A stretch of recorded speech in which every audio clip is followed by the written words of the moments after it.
What's up, everyone? This is Tyler Dunn here in North Tonawanda, Fatty Beer Company. They support the Go Along podcast. And Jim, we need to get right into it because we have the great honor, the privilege to talk a little football with Mina Kimes herself. The Mina Kimes of NFL Live, the Mina Kimes Show. It's still featuring Lenny, I believe, featuring Lenny. Correct? Yeah, always. Providing his expert analysis. I mean, that's the thing. I can't get Edmund to really provide much at all to our podcast. So I think we got to get him in the weight room, right? Get him working with the trainer or something. But this is awesome. When you guys use your dogs to make picks in gambling, I'm not a dog owner, nothing against dogs, but that's when I really don't like myself when I do gamble because it's so true that the dogs, whatever bowl they lick out of first in the morning, that home favorite of the underdog, there's a chance they'll do just as well as we all do. There was like that dog in the NBA playoffs, right? Who picked that annoyed. I know. That looked a little staged. It looked a little edited. Too much. And then people are trying to copycat now. It's too much. Lenny doesn't gamble. He knows about the NFL's rules. He doesn't want to risk his suspension. Okay, but Mina, I have to ask you on your pod, I loved it the other day, but when you do the read for Caesars, did you ever in your life in college think you would be doing a commercial read or an ad for Caesars? I did not, but I'm really proud of that ad because they gave me an automated robot voice naming all the states and the hotlines, and I got complaints because when a lot of people listen to my podcast, I'm sure your guys as well, on like 1.5, and on 1.5 it literally sounded like death metal to them, right? So I told my producer, I was like, you know what, I'm gonna read the states. I'm gonna do it fast, but I'm gonna do it because my listeners have been complaining. And I got my start at ESPN opinionating, doing sports radio, where you do have to do live reads and you do have to learn how to speak pretty quickly and clearly. So I'm really proud of that ad and how quickly I get through all the Arizona, Virginia, Washington, like the states you have to go. So they didn't speed that up at the end? Originally it was, and then I said, unspeed it. I'll go fast. So Tyler, It's just like an ad you see for, I hate to say it, an over-the-counter drug on a commercial. Like side effects, yeah. Most of the commercial read was the side effects of gambling and where you can do it legally, blah, blah, blah. It was great. But I was just thinking about it like.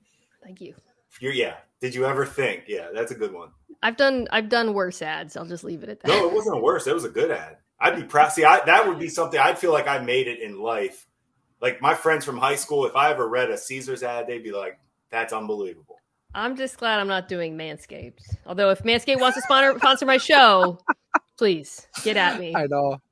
I got a chuckle. I think it's our buddy Robert Mays. He did, maybe it was Manscaped. He did something that was either that or like you're losing your hair and you're trying to get your hair back. And, I could do that, but I don't think whatever I would endorse would actually be bought because I've been bald since 18. Yeah. But Mina, thank you so much for hanging out with us. NFL Live host, obviously, the podcast. I just want to start with this though. Like, what is a day in the life like for Mina Kimes? Because we see you breaking everything down in the NFL. It's phenomenal. The podcast, the show. You guys have such great chemistry. I mean, we got to blow a little smoke, obviously. But when you and Dan Orlovsky, or even today with Andrew Hawkins, that was great. It's just like instant. It's a rapport. It's not forced, right? There's no awkward laughs or cliches, or nobody's talking about the weather. It's just real. So credit to you guys for just bringing really the best daytime sports television that's out there. Because we make fun of daytime TV a lot on here, but you have the absolute best show. It's the standard. I really appreciate that. And I really think our show in particular is just built on a foundation of like real life friendship, but also conversations. Like you mentioned, Dan. Okay, so it is Thursday, July 6th, truly the dregs of the off season. And I'm looking at my texts right now, and these are from because he texts me at like 5:30 my time. He's on the no respect for time zones. And literally it's us going back and forth about Sam Howell. And that was week 18 start. And what we think the Eric Bieniemy offense should look like, and he's sending me clips and I'm sending him thoughts, and or getting excited about talking about it. So then by the time we get to actual television, it's, what you see is really based on these conversations. The fact that we're constantly in dialogue about football and get geeked out about noticing stuff. So yeah, I really think that's the core, at the core of our show. So Mina, I like how you said people want the noticing. real. They want you to be authentic. That's such a great point. I like how you use the word noticing stuff right there. I'm assuming you're talking about when you guys are watching film. Yeah. And that's where I wanted to go, because I was telling Tyler when I listened to that pod the other night, you guys, you watch a lot of film.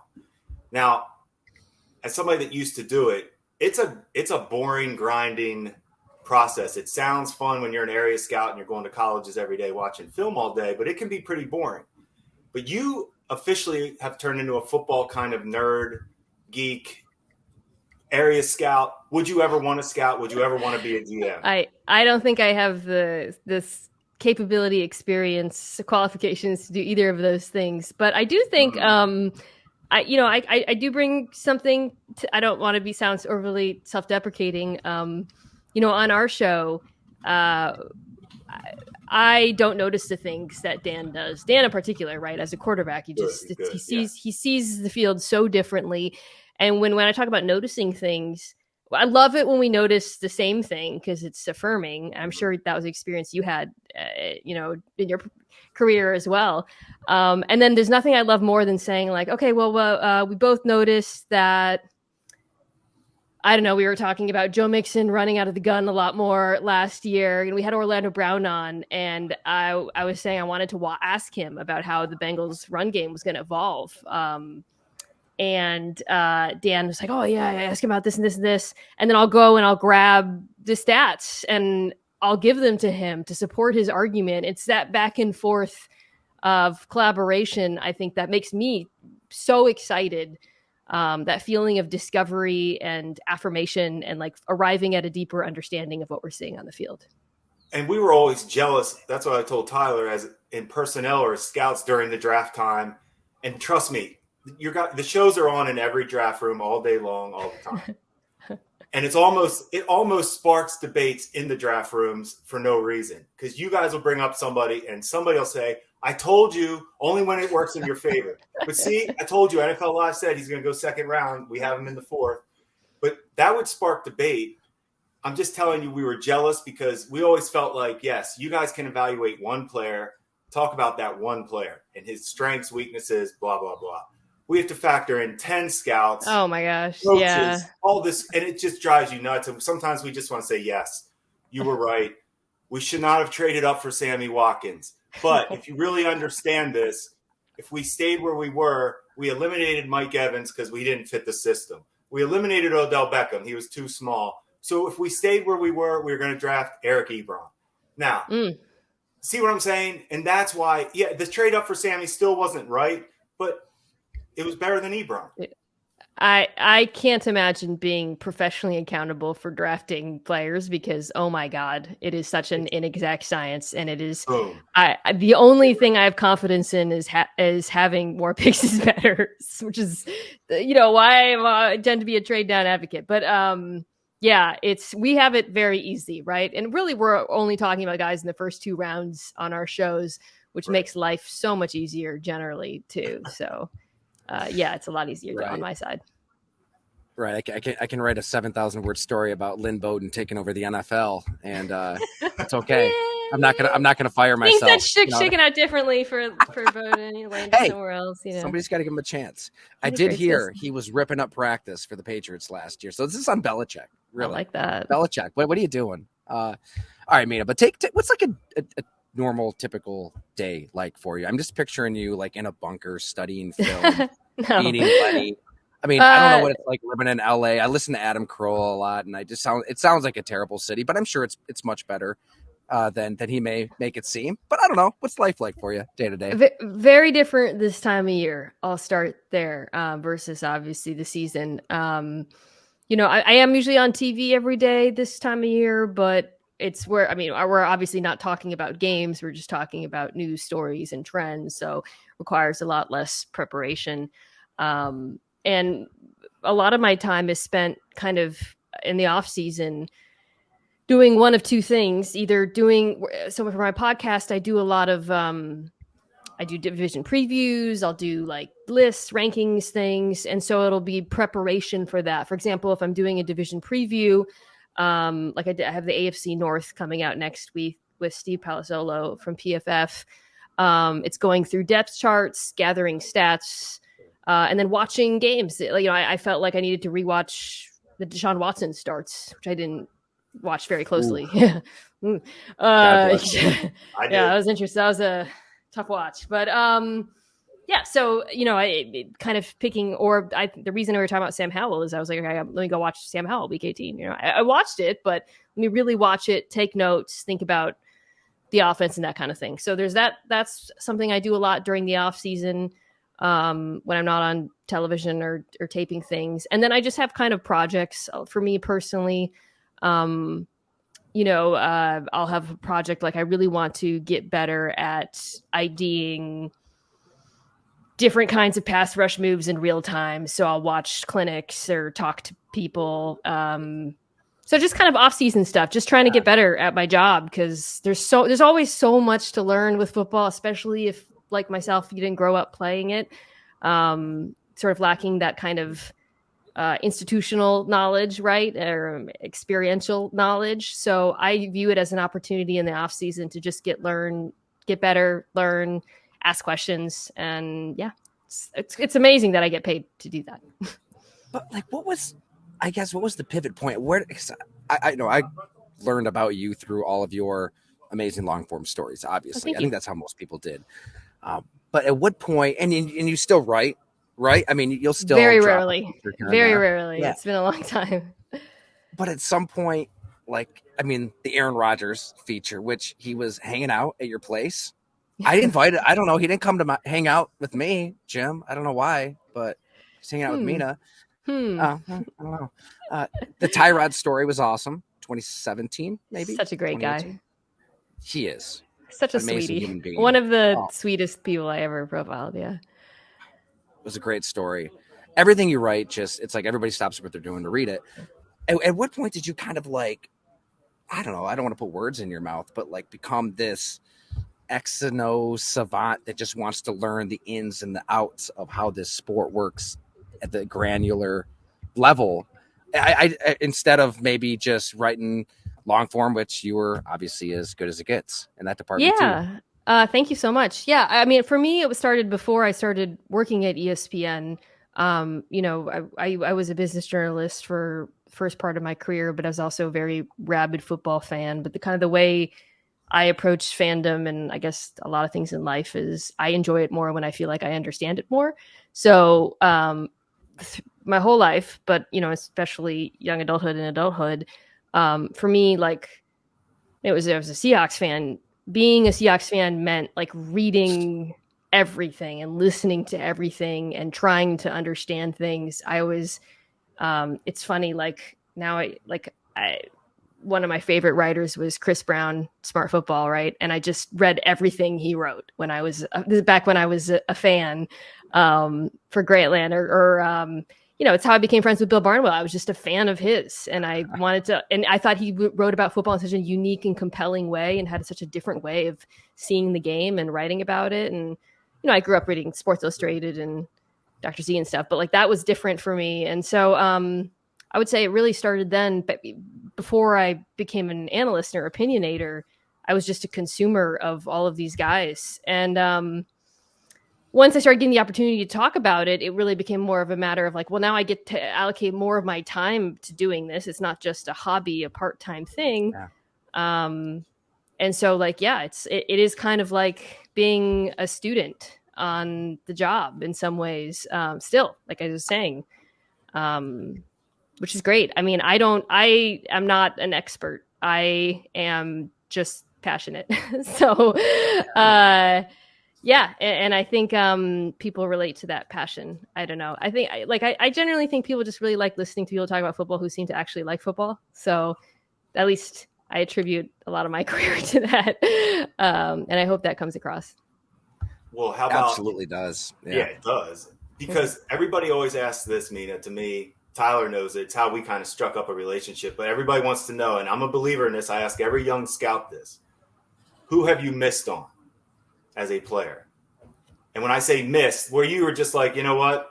I was wrong. And I'll give you mine. Mine is always Chris Johnson, running back from East Carolina. I never thought he would be an every down guy coming out. And I was flat out wrong. Yeah. Pretty good. Things worked out for him. I thought he would be I can remember I was working for the Saints. What was it? Did you just didn't? I thought he was a straight ahead speed change. Yeah. You know, I thought he was more just get him in your system, but not the guy you can depend on all the time. And if you look up I'll defend it to this day. The first 4 games of his last season, he did nothing. I was at a game against NC State. When you look up his stats, it's hilarious. And then after that game, he dominated college football. And this is when you have to, as a scout, choke back a little bit and say, you know what? I saw him early. He didn't do anything. This guy's good. I'm sorry. I was too hard on him. I feel like I have a hard time judging backs from smaller programs generally. Just trying to like contextualize the dominance. You know what I mean? Backs don't matter for those guys. Yeah. So it's just kind of right. You're right. You're trying to look at the attributes, but again, like sometimes it's like men amongst boys. So it can be. But it better be if you're looking. That's the number one rule when you're looking at a small school guy. What you just said, if he's not man amongst boys, just move on. I mean, I was dead ass wrong about Josh Allen, but like a lot of people. But I also, I think, the thing that actually makes me mad. I don't mind being called out on my bad draft opinions, and there's been some, and that's probably the single worst. But I do mind if people say you didn't watch. I watched him. I didn't think he was good. I remember vividly watching. Same with Daniel Jones. I watched that Oregon game, right? He was awful. Some of the accuracy issues, but I at the time thought that sort of accuracy couldn't be fixed. There were so few precedents for that in the modern NFL, and then I also think, and this is not to like defend my take, but maybe it is. I defended mine. Go ahead. Well, I'll say this: I don't think as an outsider, you can scout for the mental qualities that he clearly has in terms of the will to get better. Because again, I didn't think I was wrong the first 2 years of his NFL career too, even though there were, people standing for him at that point. I was like, he's a little better, but like the jumps that he did eventually make, I think so much of it was because of his own. Same thing with Hurts, frankly. And I've talked to a lot of people about this, how unbelievable it is that we now have 2 examples that are fairly unprecedented in the modern NFL of players improving in ways that quarterbacks do not usually improve. And both of those guys, every single person you talk to says there's such a mental side to it in terms of the character, the drive, the determination, the work, all of that. How am I supposed to know, right? From the outside, but he clearly had it. And he's now I'm on the other side where I'm like, I had Josh Allen as my second best quarterback in the NFL. If people were getting mad at me, Bengals fans were in my mentions. So how do tables turn? That's such a great point. I think it's changed. Like, you can improve accuracy. I mean, these guys have quarterback coaches around the clock, like Jordan Palmer, Quincy Avery, Steve Calhoun. I mean, all these guys just work with somebody 24 months a year. Where if you're this freak show, all right, work on the accuracy, go from there. But let's dive into some Buffalo Bills, Mina, because I think everybody up here is trying to figure out, all right, should we be worried? Should we be freaking out about this? People are so weird about the Bills right now. The media blew it out of proportion, right? Josh just told everybody. Oh, we put that quote on NFL Live. You guys have seen the hot dog meme. We're all trying to find the guy who did this. I'm like, your own coach was like, he sounded like a dad whose kid didn't come home. He was like, I'm very concerned. This is very concerning. Yeah, I mean, it was like Josh Allen and Sean McDermott, the Bills, they're going full Men in Black with the device. Everybody forget what happened. Happens all the time in sports. Yeah. Do you think people should be worried? About the Diggs thing or the Bills generally? The Diggs thing. I mean, he's not like this is the first time there's been, how do I phrase this? dissatisfaction with Stefon Diggs. What the exact nature and source of that dissatisfaction is still like a bit murky, and I've heard various theories and rumors with various levels of titillation attached to them. But no, I don't think so. I think it'll be fine. Again, from a football perspective, I don't think it'll affect his play, or I still expect him and Allen to have the same connection on the field. Because when you trade for Stefon Diggs, like something like this is inevitable. You just know what's going to happen, and you just deal with it. He's too good. He's too talented. A wide receiver. If I'm Stefon Diggs, drama? He's amazing. Okay, if anything, he's underrated, man. Like I was thinking, because I was doing this AFC East preview, pardon me, and going back and watching a couple divisional games near the end of the season, and he's just such a remarkable talent, such a remarkable separator. His route running is just so special. He's really, really good. That's all I have to say. And I think it'll be fine. I think the offense will be fine, which is not, it seems like nationally there's a little bit more concern about this offense than what I personally have, which I've found kind of interesting. Why is that? Like, why do you think they'll be fine? Well, for starters, they were incredibly good last year. I don't know. Like, it's like there's this panic because I think of the Allen interceptions at the end of the season. I've said on my pod, Jim, you probably heard me talk about this. I think the injury really affected his short accuracy, and you saw that in terms of like the throws he was passing up, near the end. So I think that there was a pretty clear demarcation with the UCL. So if he's back and he's healthy, I mean, Josh Allen was so good in the beginning of last season. That Rams game, the first half of the season, that quarterback is still there. I love the Kincaid signing. I've talked about that a bit. I'm excited to see what it does for the offense. Still some concerns about the offensive line, particularly the right side. And the other thing that confuses me is like and this feels like a Bills fan thing. Maybe you guys have your kind of finger on the pulse. I think Ken Dorsey's good. I don't understand why people are, I don't know. I like at the end, I think it was in the divisional round when Allen was like chucking YOLO balls against the Dolphins. I saw Bills fans screaming like, Ken Dorsey, what are you doing? And I was like, what are you talking about? Like, I forget if it was McKenzie or Shakir. There's guys open underneath. He's just not throwing to them. Like, I thought he got unfair flack for how the season ended. I think he's a very good coordinator. That's a really good point. I mean, Isaiah would say on our show, like, I'm open. He was open. Josh just doesn't throw me the ball. Yes, he was open. Can confirm. Open. Yeah. It's and I get it, it's a big play league. And Ken Dorsey, like, he wants the big play. It was more boomer bust than, Brian Daboll. It was a little more rhythmic, short to intermediate. I don't know. I think people are kind of freaking out, though. They look at the salary structure of certain players. They know Josh Allen's taking hits. They see the Diggs unrest, whatever the hell's happening there. Von Miller's coming off of a serious injury. And, oh, by the way, there's the Dolphins getting Vic Fangio. Aaron Rodgers, who clearly over the hill, he's probably finished, is now in the division.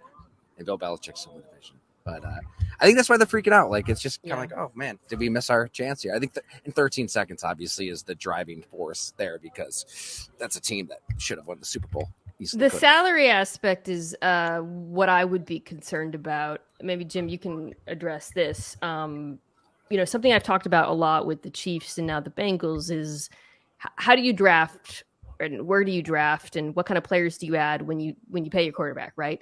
Now the Bills are paying their quarterback, and when you look at the last few draft classes, there haven't been enough hits, frankly, to make this all feel sustainable in the way that now I think the Chiefs are kind of a paradigm for that. You really saw at the end of last year with their defensive younger players coming online. The Bills need some of those players to hit. They need Greg Rousseau to make that leap. They need some of those, whether it's like a Dorian Williams, or Elam or whatever. They need dudes. And I think that is where, if I was a Bills fan, I wouldn't feel stressed about Josh Allen. I wouldn't feel stressed about Ken Dorsey. That is what I would feel stressed about. 100% agree, Mina. That offense, we've talked about it. Tyler knows I don't care about any of it. I want to see, is Trey White going to be Trey White again? Yeah. Is Poyer, who does not have speed to begin with, does he still have speed on the back end? Hyde, healthy. Those are core guys. And then, like you just talked about, I need to see pass rush. So those, to me, are the issues I'm paying attention to for the Bills. Josh Allen and Diggs, listen, when you get elite superstars, just enjoy it and be quiet. Yeah. They're fine. They'll be fine. Different. Ed Oliver didn't look good in that Bengals game. Gave him a lot of money. Yeah, a lot, but it wasn't top of the market. I don't know. That contract didn't bother me too much. I said the same thing. Yeah. What's money? What you would like to see that. By the way, that's a player I was very high on at the draft.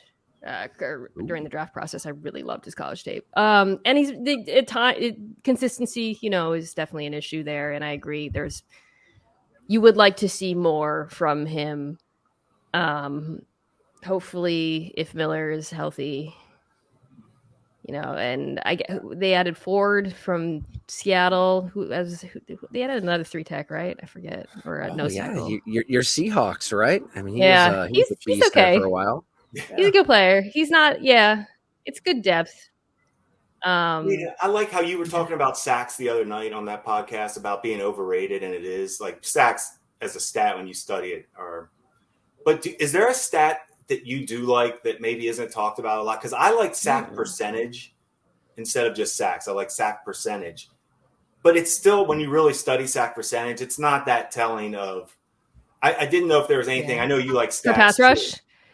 Maybe on defense in general, something that maybe you just like. Or offense, even. I'll go anywhere. A stat that you just like, because I know you like stats. I always like to look at like 3 or 4 stats together, which I realize is kind of a cop-out answer. But like if I'm looking at a pass rusher, this is certainly true of quarterbacking, where you have to look at everything. You got to look at one thing I love is I love CPOE, but I like it in context with QBR and DB. Like I like to put them all together, and then I genuinely think if you put 3 or 4 stats together, usually you can get a complete picture of a player. Because for like CPOE, for example, Patrick Mahomes never has a good CPOE because the offense slaps and guys are always open. But then when you look at other stats in conjunction with it, and his depth of target and all this stuff, it makes sense. And same with pass rush. Like, if I see a player is getting, maybe doesn't have a lot of sacks, but he's getting a lot of pressure, and his pass rush win, which is one we have with just like, do they beat the blocker in 2.5 seconds, is high. If I see those 3 stats together, I'm like, okay, he's going to get there, Whereas if I see a guy with like a high sack rate, but then low pressure rate, low hurries, something I really like to do is just kind of look at situational pass rushing stats. How often, with and without the blitz, are they being double teamed? All of that. Point is, very nerdy way of saying, if I see a bunch of them together, it's kind of like looking at a magic eye, and you're crossing your eyes and you're like, okay, I know who this is as a player. I got a good sense of it. And so like, I always try to look at multiple stats. Coverage is the whole, I mean, it's so difficult to, I know you just got to throw it. I mean, they Next Gen Stats has done some good things, I think, with nearest defender, but again, you have to recognize the limitations of that always. Mina, what do you like to do for fun? You just like watch film all day, looking at a bunch of stats and putting them together, and like, isn't that not obvious? No, don't let Mina. It's unbelievable. Don't let Mina fool you, because for those that really know Mina and go back a little bit with history with Mina, I'm just going to say something and see what Mina's reaction is. Zip line. Never again. I do not like heights. I was impressed that you did that, and you somehow pulled it off. Thank you. Well, it was the world's easiest analysis. How do you affect Tom Brady? I read a lot of fiction. I've been posting a little bit about that. I love fiction Twitter. Like, I posted the books I've been reading, and all the replies are like, I love that, or I bought that for my grandma, and they were so positive. Usually if I post something, the replies are like, what the fuck did you talk about the Dolphins more than the Bengals? Whatever. Like, and so I felt like I entered like a pure part of the internet. Which is why everybody's like so running away from Twitter. Yeah. I know. Well, yeah, we'll see. But so I do read a lot, and then just exercise. That's awesome. Any book you recommend? Like that was just awesome recently? It's a lot of fiction. So, which I feel bad because so many of my friends write nonfiction. I just read Trust, which won the Pulitzer Prize. I would recommend that. It's really good. It's kind of about 20th century American finance, but it's like a and it's very, very well done. I really liked that. And then I just read a book called Hamnet. That is another award-winning book about it's a historical fiction about William Shakespeare. I love it. You have do you read? You go with Audible audiobook? No, I read just paperback. Yeah. Yeah. I love it. Yeah, Matthew Fairburn actually kind of got me into fiction as well. Like for the longest time, I couldn't read fiction. I'm like, I don't know. It's not real, right? I need a break. The writing's unbelievable. Like the Beartown trilogy is amazing. I don't know if you got into that. I haven't. Really no. Check that out. Awesome. All right, great recommendations. Okay, we got to ask about the Packers. We have a lot of Packers listeners. So Jordan Love, obviously MVP, right? Book it. Season. Book it. There's not a lot of film out there for you to study, but from what you've seen, where's this going to go? Yeah, there's not a lot of film. 9 throws against the Eagles, I think, if I remember. They were great throws. Drop, 6 of 9, right? I feel like I'm a Packers optimist, so I feel like a good relationship right now. But relationship with fan bases is just entirely whether or not I'm optimistic or negative, I found. So you got to fight the urge to pander, right? Like it'd be so easy in your position to just tell every fan base. I know. Great. And you see sometimes like clips of, this sounds shady, but people who are like always like no one's talking about how good this team is and this team and this team. And you're like, wait, you've named every team this time and every quarterback. Yeah. But it's probably in the AFC too. Well, they actually are all good, right? They are all good. I am optimistic about the Packers offense for a number of reasons. I mean, the offensive line is still very good. I really like the young skill players that they have. Christian Watson, I wouldn't say I wouldn't say I missed on him because I did like him as a prospect. I had doubts about what it would look like in the NFL immediately based on watching his college tape. And he was better than I expected pretty quickly. So that was exciting. I like the tight end that they drafted too, Musgrave. He is very impressive. And I'm a really big Matt LaFleur fan. I think I've talked about this before. It's funny. I just did. I'm sure you guys know Jordan Rodriguez, who covers the Rams, does a terrific job for The Athletic. So she's a podcast coming out. Yeah. I'm on your podcast, promoting her podcast that I was a guest on. Anyways, she interviewed like all the like Shanahan tree coaches, McVay. And one of the things she asked me about was kind of like the spread and how the different coaches have made their offenses their own.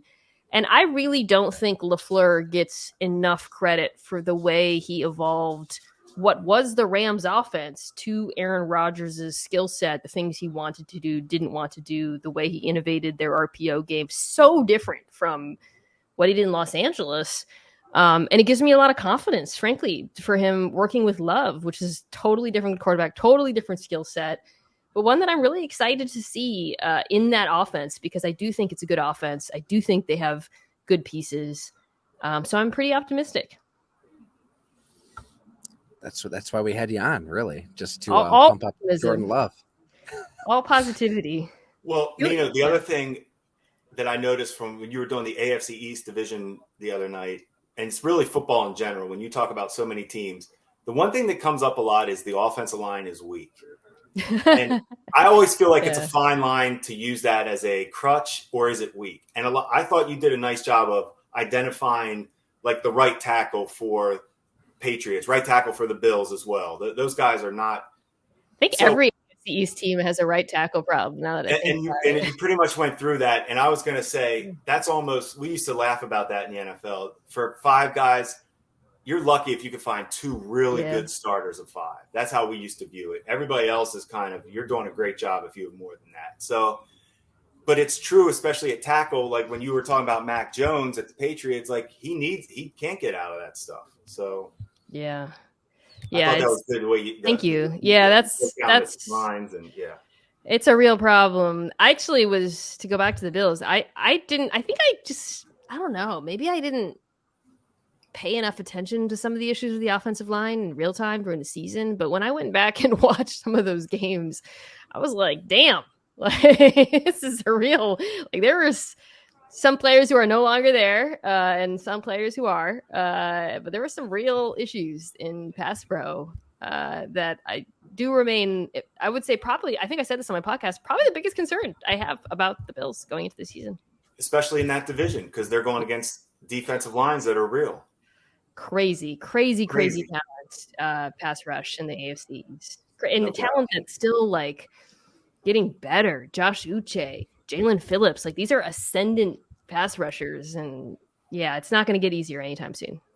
Boy, there's nothing better this time of year when you're in the front office, and this is the time of year you're not talking about football, but in the back of your mind, you know it's coming, and you can't stop thinking about when you get a young pass rusher that you drafted, and you're like, man, I know one thing we come into this season, we have that guy. And that makes you feel better when you're going against the great quarterbacks, because it's the only equalizer to beat a quarterback is getting to them. Coverage won't do it. Fingers crossed for Rousseau. And Vaughn's ageless, it seems, but this is a lot of injuries. So I will say, doing this project, I've been trying to like get better at learning more about pass rushing. Von Miller is unbelievable. Like he's such a technician. Like I love slowing down and watching the different things he does. It's next level. He is like a PhD, whereas the rest of the NFL, like most guys, have just like BAs or something. I heard you use the word the other night, bendy, and that's when I knew you were officially a scout. And Von Miller is bendy. And I'll get bendier than Von. Yeah. What's your favorite scout term, Mina? Do you have a favorite? Oh golly. It's funny. Or just like to mock, right? Like that's hilarious to you. Oh God. Trying to think ones that. How about overused? Overused that's a good one. Freak is overused. I try to stop myself from saying that all the time. Freak. I can't. Yeah, I'm over that one. It's yeah, I know. It's tricky. There's so many. I know there are a lot. I'm trying to think of ones that I tried to ban myself from using during the draft. One thing we can touch base on about those quarterbacks with accuracy and guys improving, Tyler, can we get Mina's opinion on Mr. Richardson for the Colts? Because Mina, if this guy pulls it off, Richardson for the Colts, and actually is productive throwing the football, then college film does not need to be evaluated anymore. Should we resurface the Jim Onis take on this? Yeah, you studied. It would be. You said he was worse than Tim Tebow, right? I just don't see any quarterback in this guy. I just see pure athlete. I think probably don't agree with that. I do think it will be a true test of everything we've been talking about in regards to like these recent precedents of quarterbacks improving their accuracy.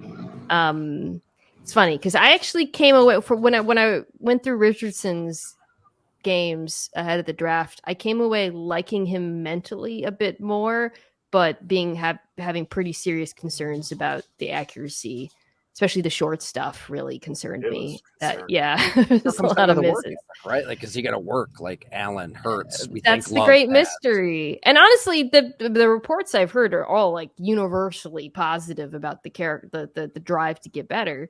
And this kind of brings us full circle to that like great unknown. Like this guy has these tools. He's got a very big leap to make. Does he have what it takes to make that leap? It's very hard to know these days. 5 years ago, and I'm sorry, we got to end with this. And Jim, I don't want to cut you off. So no, we're good. We could keep Mina for hours. 5 years ago is when he wrote your Aaron Rodgers profile, I believe, right? The search for Aaron Rodgers, ESPN the magazine. 2017 or 16? 16, maybe even more than 5 years ago. I mean, you were able to gain access to a side of him not many have. I mean, when I was at the Milwaukee Journal Sentinel, we'd sit down for a one-on-one, like for a good hour once a year. And, here and there at his locker, he used to be really guarded. Like stuff was off limits. Pass everything through PR if you're going to even get him for 5 minutes at his locker. And now he's all over the place, right? It's McAfee. It's his personal life is all over. It used to be like if you talked about somebody at the Press Gazette, like in the photo department, ran a photo gallery back in 2010 of him, a picture of him with like his girlfriend at the time, and he banned Press Gazette beat writers from any one-on-ones all year. And now it's like he's everywhere. He's, I don't know. He's such an interesting human being. So you wrote an amazing story 5 years ago, and it was just like his search for the meaning of life, his purpose in life, like what's going to fulfill him. I wonder if he's found it. I don't know. Like, I don't know if you keep in touch with him. I obviously do not. I talk to a lot of people around Aaron Rodgers. Do you think he has found happiness in life? I haven't spoken to him in a while. I'll say that it's been a few years. I've said a few critical things too. So, maybe once you do that, you can look it up. But, he struck me as someone who was sort of a kind of a late, I don't want to say late in life learner, but like was kind of really trying to figure out kind of his place and what things interested him. He was in his 30s when we met still. And like, that's, it's just a very different life track. And to some extent, a lot of NFL players are kind of have different life tracks from the rest of us because of the demands placed on them earlier in their lives.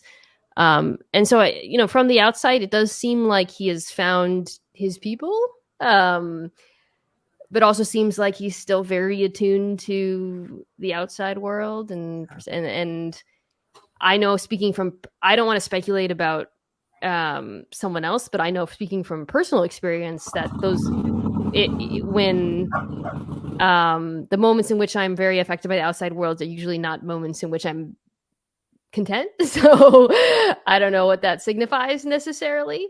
But I'll end by saying this. He seems happier now than he did 2 years ago in New York. So I do feel like that worked out for him. Just from the outside, how he's talking, we'll see how long it lasts. But I do think he seems to be relishing the challenge, and as ever, the doubts about whether he'll succeed in New York at the level that he's been succeeding at.